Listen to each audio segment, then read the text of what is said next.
ವಿವಿಧ ಬೇಡಿಕೆ ಈಡೇರಿಕೆಗೆ ಒತ್ತಾಯಿಸಿ ಅಖಿಲ ಭಾರತ ಕೃಷಿ ಮತ್ತು ಗ್ರಾಮೀಣ ಕಾರ್ಮಿಕರ ಸಂಘದ ವತಿಯಿಂದ ಜಿಲ್ಲಾಧಿಕಾರಿ ಕಚೇರಿ ಅಧಿಕಾರಿಗೆ ಮನವಿ ಸಲ್ಲಿಸಿದರು.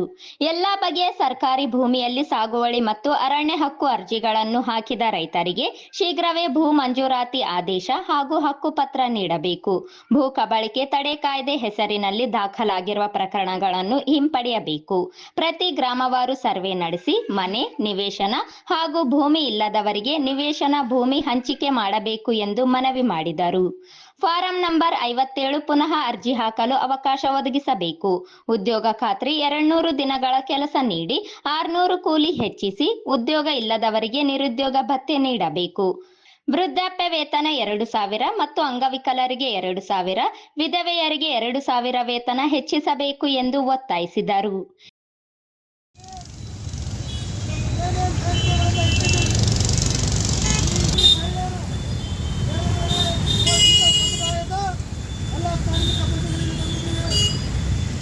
ಹೋರಾಟ ಉದ್ದೇಶಿಸಿದೆ.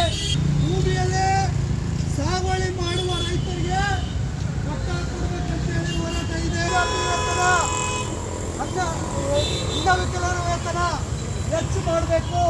ಇದು ಬರೀ 1200 ರೂಪಾಯಿ, 1000 ರೂಪಾಯಿ, 900 ರೂಪಾಯಿ ಸಾಕಾಗಲ್ಲ. ಮತ್ತು ಇನ್ನೊಂದು ಬೇಡಿಕೆ ಇದೆ, ಯಾರಿಗೆ ಮನೆ ಇಲ್ಲ, ಯಾರಿಗೆ ಜಾಗ ಇಲ್ಲ, ಜಾಗನ್ನು ಮನೆಯ ಕೊಡ್ಬೇಕಂತೇಳಿ ಬಾಬಾ ಸಾಹೇಬ್ ಅವರು ಸಂವಿಧಾನ ಬರೆದಿಟ್ಟಿದ್ದಾರೆ. ಎಲ್ಲರಿಗೆ 5 ಎಕರೆ ಕೊಡ್ಬೇಕಂತೇಳಿ ಕಾನೂನಿದೆ. ಕಾನೂನು ಮಾಡಿದವರು ನಾವಲ್ಲ, ಸಂಘ ಮಾಡೋರು ಕಾನೂನು ಮಾಡಿಲ್ಲ. ಏನು ಒಳಗೆ ಕೂತಿದ್ದಾರಲ್ಲ ಅವರೆಲ್ಲ ಕಾನೂನು ಮಾಡಿದ್ದಾರೆ. ಮತ್ತೆ ದೇವದಾಸಿ ಮಹಿಳೆಯರಿಗೆ ಭೂಮಿ ಕೊಡ್ಬೇಕಂತೇಳಿ ಕಾನೂನು ಮಾಡಿದವರು ಯಾರು? ಕಾನೂನು ಮಾಡಿದವರು ಅವರು. ನೀವು ಯಾವುದೇ ಕೆಲಸಗಳನ್ನು ಮಾಡ್ತಾ ಇಲ್ಲ. ಇವತ್ತು ನಮ್ಮ ರಾಜ್ಯವನ್ನು ಆಳ್ತಾ ಇದೆ ಕಾಂಗ್ರೆಸ್ ಸರ್ಕಾರ. ಎಲ್ಲ ಫ್ರೀ ಗ್ಯಾರಂಟಿಗಳನ್ನು ಕೊಟ್ಟಿದ್ದಾರೆ. ಫ್ರೀ ಗ್ಯಾರಂಟು ಇಲ್ಲಿ ಬಂದಂಥ 100 ಜನರಿಗೆ ಎಷ್ಟು ಜನರಿಗೆ ತಲುಪಿದೆ? ಅದಕ್ಕಂಗ ಕೆಲಸ ಮಾಡೋರು ಯಾರು? ಅಧಿಕಾರಿಗಳು.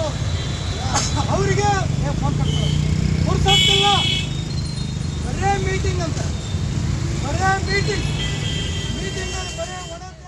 ಈ ಸಂದರ್ಭದಲ್ಲಿ ಜಿಲ್ಲಾಧ್ಯಕ್ಷ ಗಂಗಪ್ಪ ತೋರಣದಿನ್ನಿ, ನಾಗರಾಜ್ ಪೂಜಾರ್, ಪಿಪಿ ಅಣ್ಣಪ್ಪ, ಚಾಂದಸಾಬ್ ಬೆಳ್ಳಿಗನೂರು, ಬಸವರಾಜ್ ಬೆಳಗುರ್ಕಿ, ರಾಮಣ್ಣ, ಬಸವರಾಜ್ ಸೇರಿದಂತೆ ಅನೇಕರಿದ್ದರು.